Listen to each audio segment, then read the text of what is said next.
caros ouvintes da Rádio Vinha Pantanal. Estamos de volta com o programa PUC. Hoje é sábado, trazendo sempre informações importantes da Bíblia Sagrada, das Sagradas Escrituras.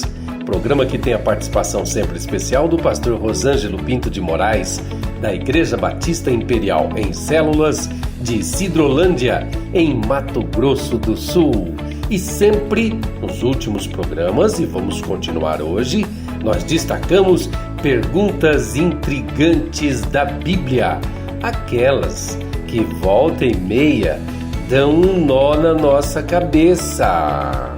São perguntas que precisamos estudar, refletir e sempre, invariavelmente, pedir a ajuda de Deus, a iluminação do Espírito Santo, para que nós possamos conseguir o conhecimento e as respostas.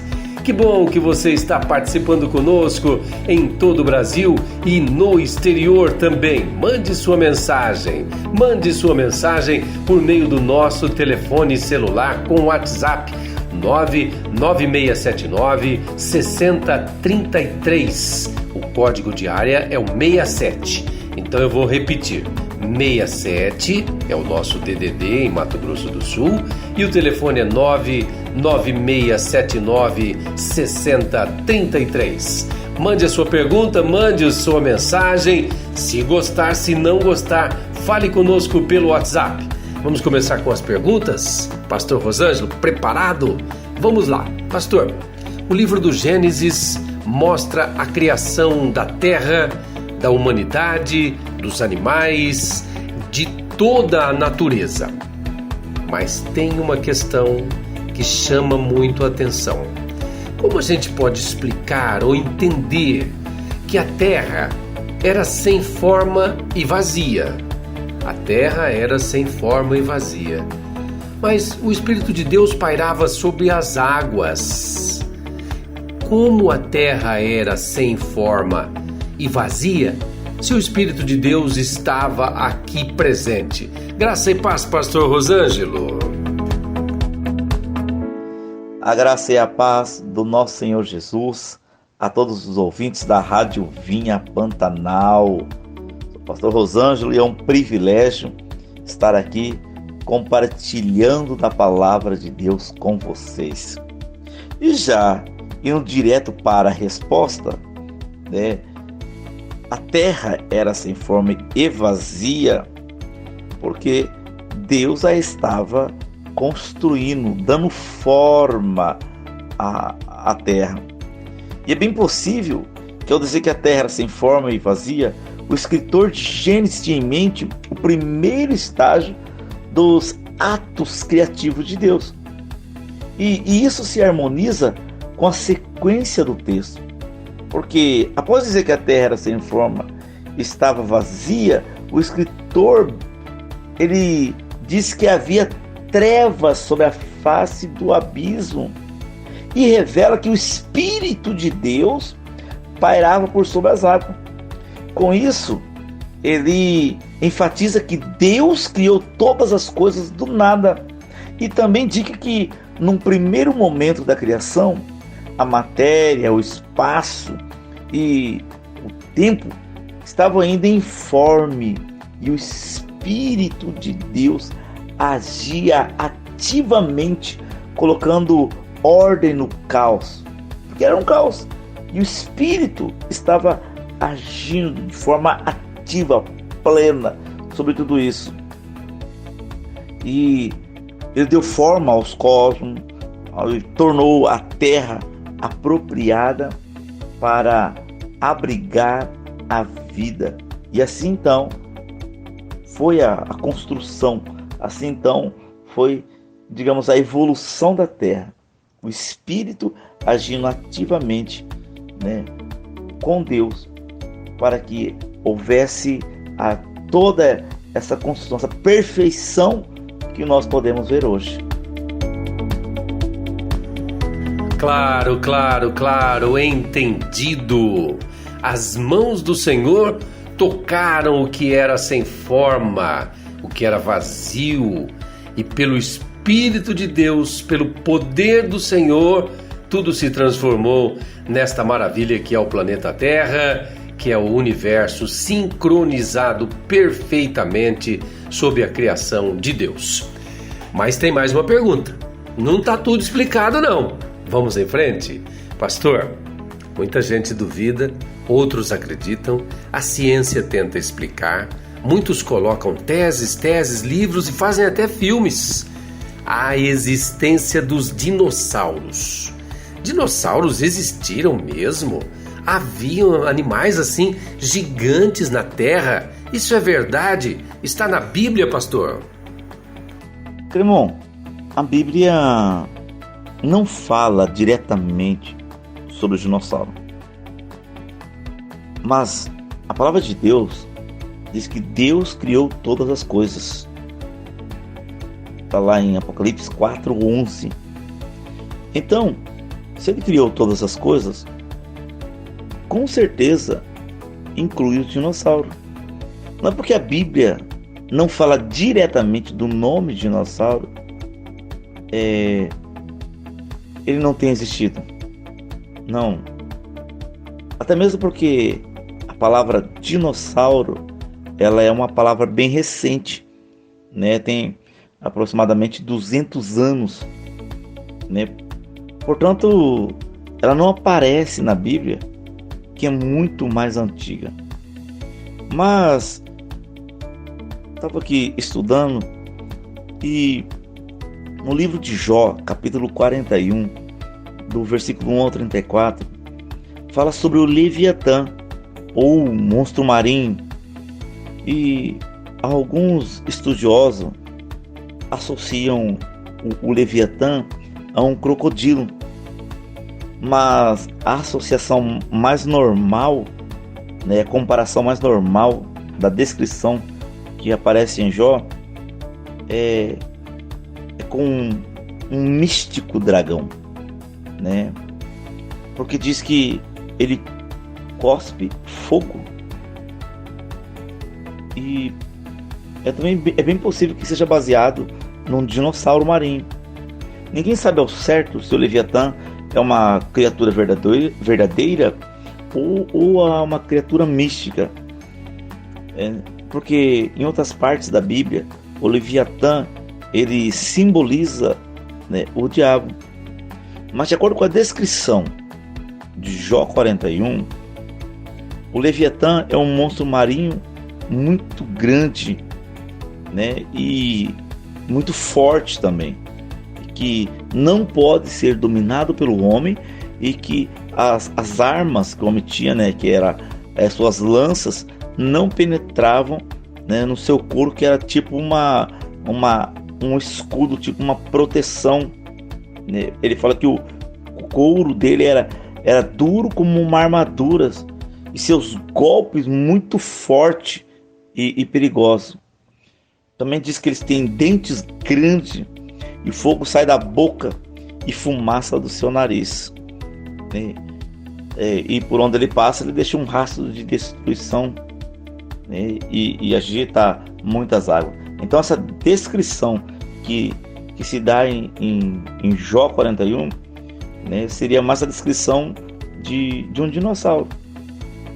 Mas a Bíblia não fala exatamente se teve ou não dinossauro.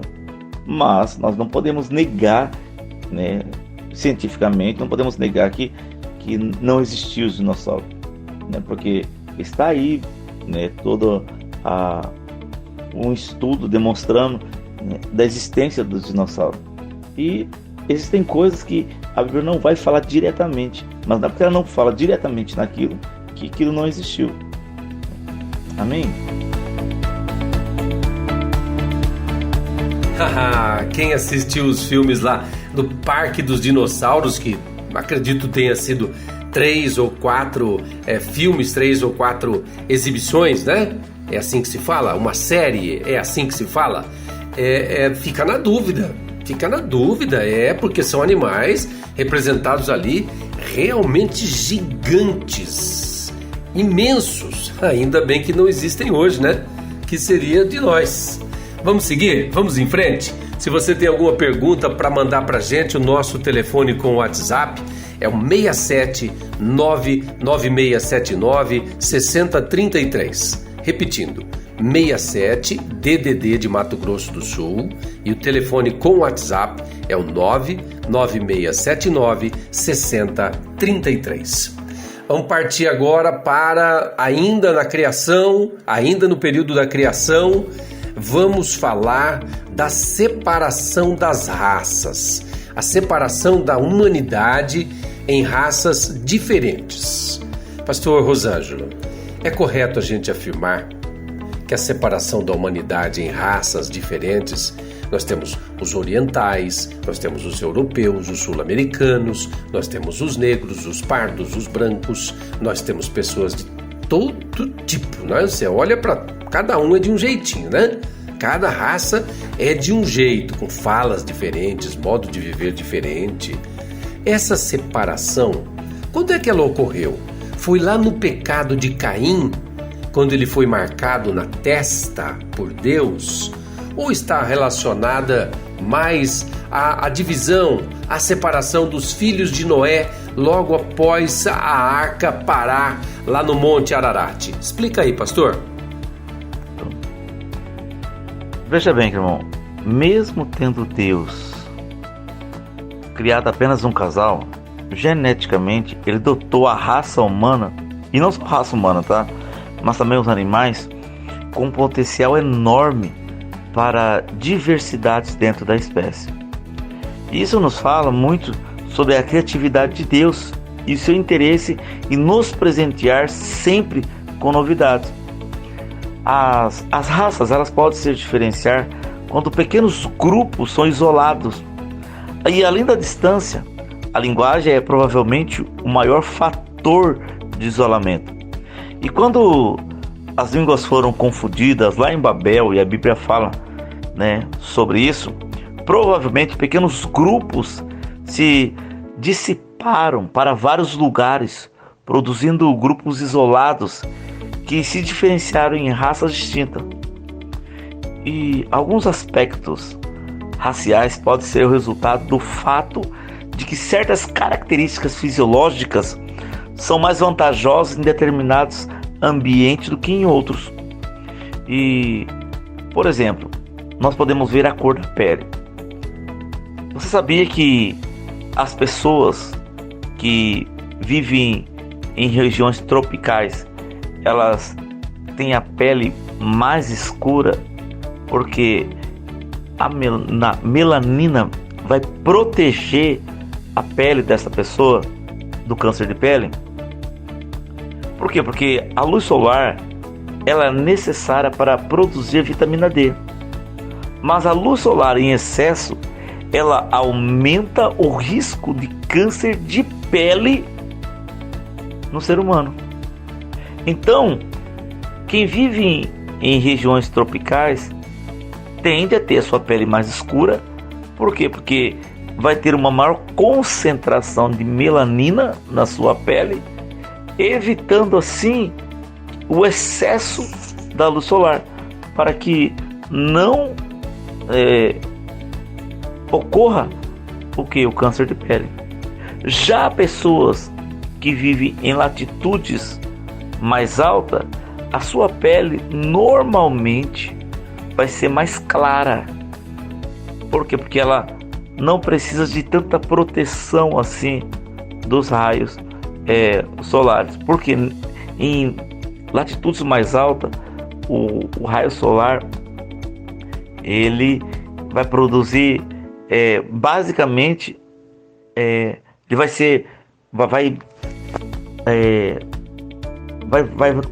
vai ocasionar nas pessoas basicamente uma quantidade necessária simplesmente só para produzir a vitamina D. Então é isso que vai diferenciar as raças. Não é claro que toda a raça humana está sim debaixo do pecado, por causa do pecado de Adão. Mas não é isso, hoje olhando, não é isso que vai diferenciar, mas sim a influência do ambiente regional, né, que aquela pessoa vive, né, onde ela nasceu, a região onde ela está, se é mais alto, se é mais no trópico, ali sua alimentação, tudo isso vai cooperar para a sua mudança física. Vamos sair agora do Antigo Testamento e vamos dar um salto lá no Novo Testamento. Nós estamos falando aí de uma distância aproximada aí de 4.000 anos entre a era da criação e a chegada de Jesus, segundo os estudiosos atentos a questões assim que não são fundamentais. São importantes, são relevantes, mas não são fundamentais para o conhecimento do Senhor. Jesus, já no seu ministério, encontra-se com um cego. O cego está sentado e clamava. Jesus cospe no chão, faz um barro com o pó da terra, passa nos olhos do cego e manda que ele vá se lavar em um tanque que havia ali perto. E ele é curado. Mas, pastor Rosângelo, cuspir no chão, cuspir, não parece assim, ele revela assim, algo assim, nada muito higiênico. Por que Jesus fez isso, pastor Rosângelo? Qual o significado? Eita glória, essa me deu trabalho, viu? Essa tive bastante trabalho para conseguir, né, estudei bastante, graças a Deus consegui a resposta, né? Então, vamos lá então. Os judeus do período do Segundo Templo, eles sabiam da tradição, escute bem isso aqui, a tradição de que a saliva de um herdeiro legítimo teria propriedades curativas contra ferimentos ou doenças. E quando nós olhamos um pouquinho atrás no capítulo 8, mais precisamente no versículo 28, nós vamos ler Jesus proclamando ser o legítimo e único Filho de Deus. E tendo dito isso aos fariseus, que ele era o Filho legítimo de Deus, tudo que restava a ele era demonstrar isso, realizando algo que os judeus do primeiro século esperavam que um herdeiro legítimo e primogênito fizesse. Não que Jesus tinha que provar algo a alguém, nada disso, irmão, tá? Mas assim, o significado de Jesus usando o cuspe é a prova, ou seja, a afirmação de que ele é o único filho gerado, o único filho legítimo gerado de Deus. Mas o que nós vemos também é que os fariseus haviam distorcido tantos mandamentos que se tornaram um fardo para os homens, em vez de ser a bênção que era pretendida por Deus, tá? Porque os mandamentos não é uma maldição, mas é uma bênção de Deus. O problema é que o homem fez dele um fardo, né? Ali os religiosos fizeram dele um fardo. Pela tradição, ninguém poderia fazer barro no dia de sábado, porque isso seria considerado trabalho. Por esse motivo, Jesus não poderia cuspir na terra, porque poderia fazer barro e contaminar o sábado.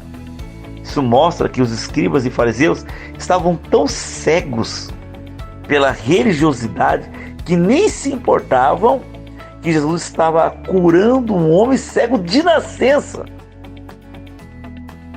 Eles queriam, na verdade, que ele não fizesse nada no sábado, que ele evitasse cuspir no sábado, porque eles acreditavam que a tradição era a coisa mais importante e não se importando com aquela vida. Não é possível realmente sabermos o verdadeiro motivo de Cristo, tá? Não estou falando aqui da tradição, porque a tradição diz que não podia fazer barro no sábado, e cuspir e juntar, fazer o barro, né? Estava indo contra a tradição, tá? O que eu estou dizendo aqui é que o verdadeiro motivo de Jesus ter cuspido, né? Não é possível dizer é esse e ponto final. Não. Mas Jesus não precisava desse artifício para curar o homem. Ele não precisava cuspir no chão. Ele não precisava untar o barro. Mas ele o fez, nos dando uma mensagem, nos ensinando algo. Primeiro, que ele é o Filho de Deus, que ele é o Salvador. Ele é aquele que tira o pecado do mundo. E precisamos reconhecer isso e segui-lo. E segundo, que nós não podemos deixar que a religiosidade nos cega, atrapalhe o nosso entendimento, nos atrapalhe de receber vida abundante do Senhor. Essa é a mensagem que nós podemos tirar aqui nesse texto. Porque Jesus untou, fez lodo e curou aquele homem. Amém? Ok. Que bom poder saber coisas assim e entender. A Bíblia, ela é toda simbológica, toda cheia de significados, nada, absolutamente nada, estamos aprendendo, né? Na Bíblia foi colocado sem propósito. Tá aí, propósito explicado. Vamos à última pergunta? Vamos a mais uma pergunta? Pastor, no livro de Atos dos Apóstolos, João é determinado por Deus a ir a uma cidade chamada Jope. Mas ele resiste. Porque ele não queria. Será que era só isso? Ele teve uma visão. E essa visão dizia um lençol. Nesse lençol havia carnes de diversos animais. E então ele disse que não iria, porque iria se contaminar. Mas Deus o repreendeu. Deus fez uma reprimenda a ele. Deus estava falando das raças, de etnias. Naquela pergunta anterior também citei isso, né? Ou ele estava falando de carnes de animais que nós não devemos comer. Do que Deus estava falando? De povos, porque Deus fala, né? Não amaldiçoe aquilo que eu abençoei. Mas peraí, são pessoas, são raças, são etnias? Ou Deus estava falando de carnes que nós não devemos ou não deveríamos comer, pastor? O texto aqui nos relata, Cremon, que enquanto Pedro orava, ele ficou com fome e desejava comer. E ali, enquanto ele aguardava a refeição, ele caiu em um estado de êxtase e viu o céu se abrir. E um objeto com um grande lençol desceu do céu, cheio de todos os tipos de animais, quadrúpedes, répteis da terra, e abre o céu. Em seguida, uma voz celestial disse a Pedro para levantar-se e matar e comer os animais presentes no lençol. E Pedro, o que Pedro fez? Qual foi a resposta de Pedro? Pedro se recusa, né? E a voz o repreende. Então, o que isso nos mostra? O lençol descendo do céu representa a universalidade da mensagem divina.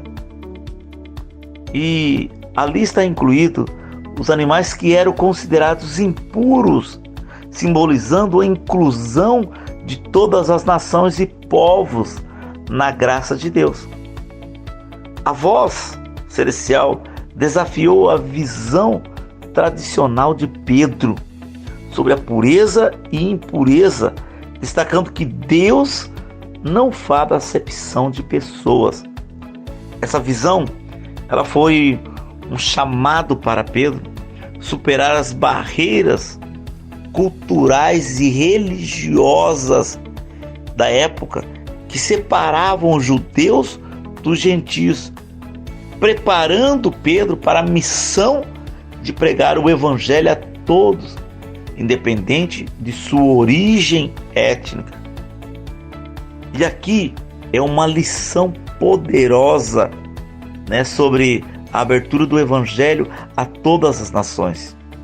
E também a compreensão de que a graça de Deus transcende as fronteiras humanas.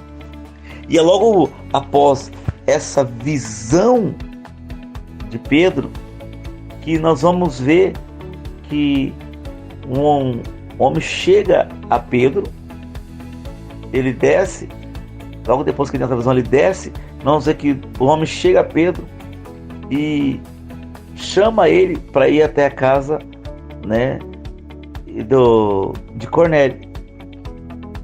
E então é a primeira vez que Pedro ora com o gentil e o Espírito de Deus toma a vida não só dele, mas de todos que ali estavam, e eles são cheios do Senhor.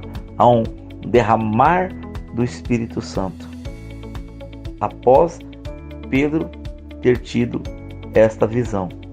Então isso nos mostra que Deus estava mostrando, com essa visão, Deus estava mostrando as várias raças, os vários povos para Pedro, onde ele queria que o Evangelho fosse ministrado, fosse ensinado, e ali trazendo vida, cura e libertação.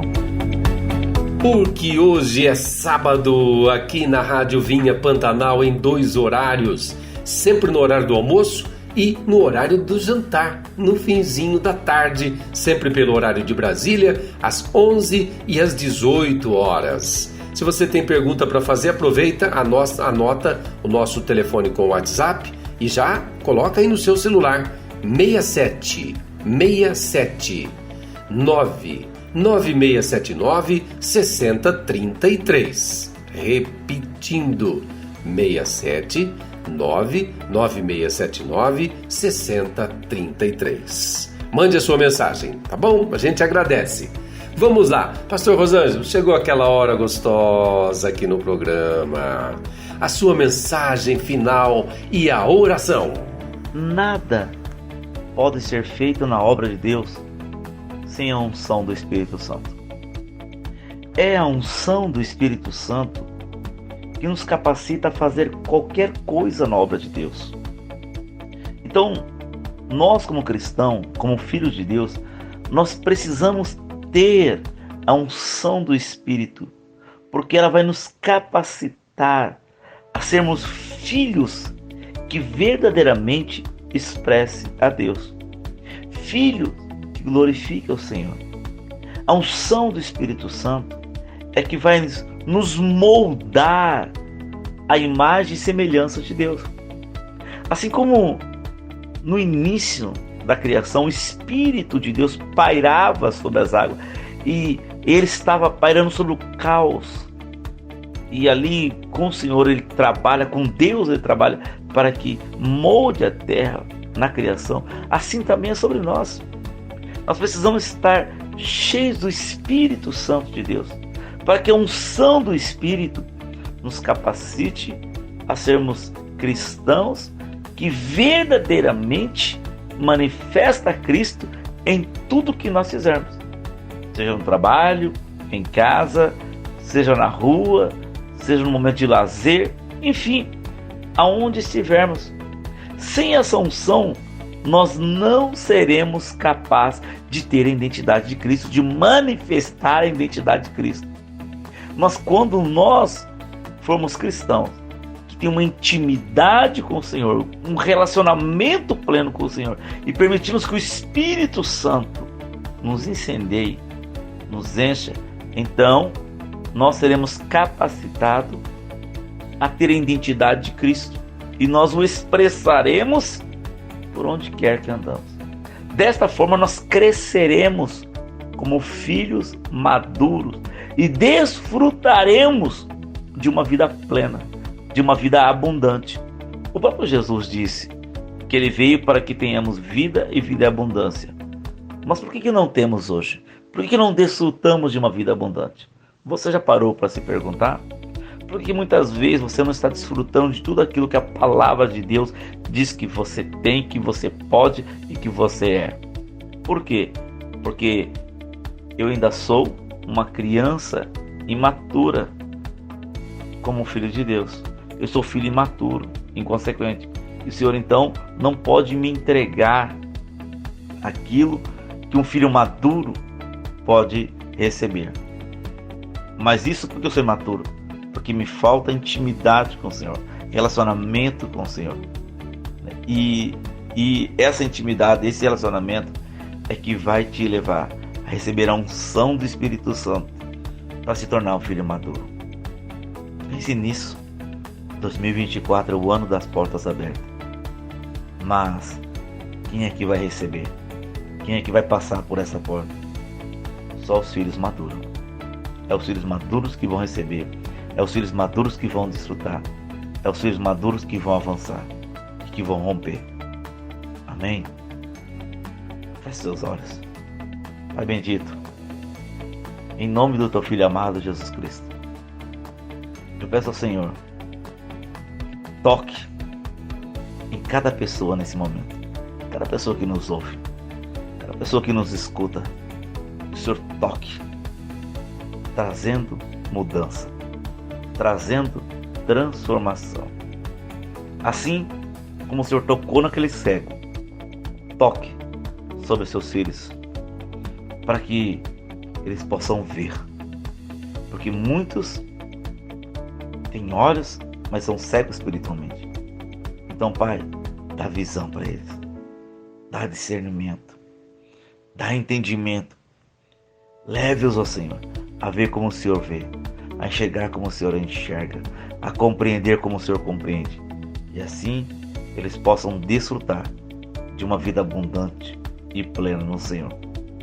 Que o ano de 2024 seja um ano de muita bênção, de muita unção e de muito poder do Senhor sobre a vida de cada um, para quebrar as algemas, os levantes do diabo contra a vida deles. Em nome de Jesus. Amém. Graças a Deus. Que Deus te abençoe, que Deus te guarde e até o próximo sábado, em nome do Senhor Jesus, porque hoje é sábado.